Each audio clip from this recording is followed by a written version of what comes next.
ഈ ടീച്ചർ പ്രസംഗിക്കുന്നതും ഈ സംഘപരിവാർ നേതാക്കന്മാർ പ്രസംഗിക്കുന്നതും ബിജെപിയുടെ പല നേതാക്കന്മാർ പ്രസംഗിക്കുന്നതും അത് കേട്ട് ഈ വെള്ളാപ്പള്ളി നടേശൻ പ്രസംഗിക്കുന്നതും ഒക്കെ കേട്ടാൽ ഇവരൊക്കെ എത്ര വലിയ മാന്യരായിട്ടാണ് വന്ന് സംസാരിക്കുന്നത്. ടീച്ചറെ, എനിക്ക് വലിയ സങ്കടമുണ്ട്. ടീച്ചർ ആരെങ്കിലും പഠിപ്പിച്ചിട്ടുണ്ടെങ്കിൽ ആ കുട്ടികൾ ഇത് കേട്ടാണല്ലോ പഠിച്ചതെന്നുള്ള സങ്കടം എനിക്കുണ്ട്. കാരണം ഇവര് എന്റെ നിയോജക മണ്ഡലത്തിൽ പറവൂര് വന്ന് പ്രസംഗിച്ച് എന്താണെന്ന് ഞാൻ പറയാം. ഞാനന്ന് ഹരിത MLA എന്ന് മാധ്യമങ്ങളെല്ലാം പറയുന്ന കാലത്ത് ഇയാളുടെ ഹരിതം എന്ന് പറയുന്നത് പച്ചയാണ്, മുസ്ലിമിന്റെ പച്ചയാണ് എന്ന് പൊതുയോധി പ്രസംഗിച്ചാണ്. ഇവരെന്തും പറയും. ഇവരുടെ നാവിൽ നിന്ന് വർഗീയ വിഷമാണ് ചീറ്റുന്നത് എന്ന് പറയാൻ എനിക്ക് വിഷമമുണ്ട്. അവരെ മുമ്പിലിരുന്നു അവരുടെ മുഖം കണ്ടുകൊണ്ട് അത് പറയാൻ എനിക്ക് വിഷമമുണ്ട്. ഇവരുടെ എല്ലാ പ്രസംഗങ്ങളും വർഗീയ വിഷം ചീറ്റുന്ന പ്രസംഗങ്ങളാണ്. ഇല്ലാത്ത കാര്യങ്ങൾ ഉണ്ടാക്കി പറയുന്നതാണ് ഇവരുടെ പ്രധാനപ്പെട്ട പരിപാടി. ആളുകളുടെ ഇടയിൽ വിഷമമുണ്ടാക്കി, പ്രയാസമുണ്ടാക്കി, അവരുടെ മനസ്സിൽ ആ വിഷം കുത്തിവെച്ച് മറ്റുള്ള മതവിഭാഗങ്ങളോട് ശത്രുത തോന്നിപ്പിക്കുന്ന രീതിയിലുള്ള ഇല്ലാത്ത പൊളിവചനങ്ങൾ പറയുകയാണ്. ഇവരുടെ പ്രസംഗങ്ങൾ നികേഷ് കേട്ടുകാണുമല്ലോ. ഇവരുടെ പ്രസംഗങ്ങൾ കേരളത്തിൽ എല്ലായിടത്തും ഉണ്ട്.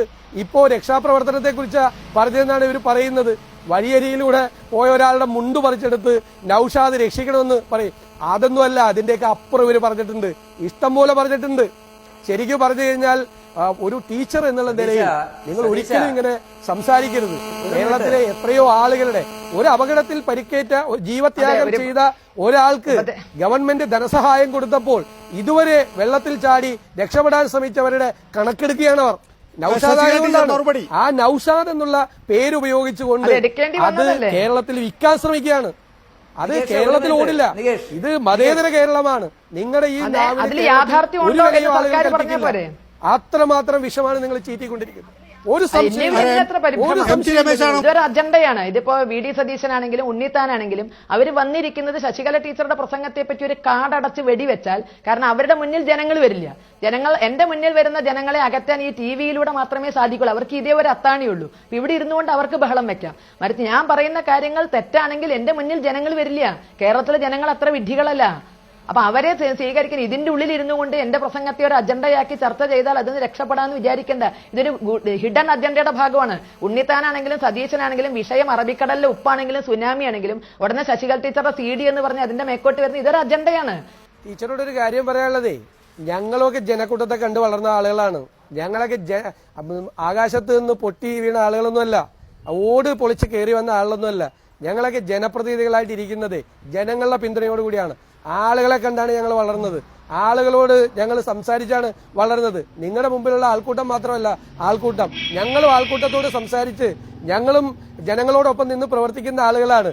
നിങ്ങൾ പോയി പ്രസംഗിക്കുന്ന മാത്രമേ ഉള്ളൂ. ഞങ്ങൾ ആൾക്കൂട്ടത്തിന്റെ കണ്ണീരൊപ്പിയും അവരുടെ സങ്കടങ്ങൾ മാറ്റി പ്രവർത്തിക്കുന്ന ജനപ്രതിനിധികളാണ്. ആൾക്കൂട്ടത്തിന്റെ കണക്ക് വെക്കരുത്. വർഗീയ വിഷം ചീറ്റുമ്പോൾ, ആളുകളുടെ വികാരങ്ങളെ വ്രണപ്പെടുത്തുമ്പോൾ, അതിനെ ഉത്തേജിപ്പിക്കുമ്പോൾ ആൾക്കൂട്ടമൊക്കെ ഉണ്ടാവും. ആ ആൾക്കൂട്ടത്തോടാണ് ഞങ്ങൾ പറയുന്നത്, ആ ജനങ്ങളോടാണ് ഞങ്ങൾ പറയുന്നത്. ഇവർ പറയുന്നത് തെറ്റാണ്. ഇവർ നടത്തുന്നത് കള്ള പ്രചരണമാണ്. ക്ഷേത്രങ്ങളുടെ കാര്യമായി ബന്ധപ്പെട്ട് ഇവർ പറയുന്നതിൽ ഒരടിത്തറയുമില്ല, ഒരടിസ്ഥാനവുമില്ല. കേരളം മുഴുവൻ ശശികല ടീച്ചർ പറഞ്ഞു നടന്നത് പച്ചക്കള്ളമാണ്. ആ കള്ളത്തരമാണ് ഇന്ന് നിയമസഭയിൽ ദേവസ്വം മന്ത്രിയുടെ വെളിപ്പെടുത്തലോടുകൂടി പൊളിഞ്ഞു വീണത്.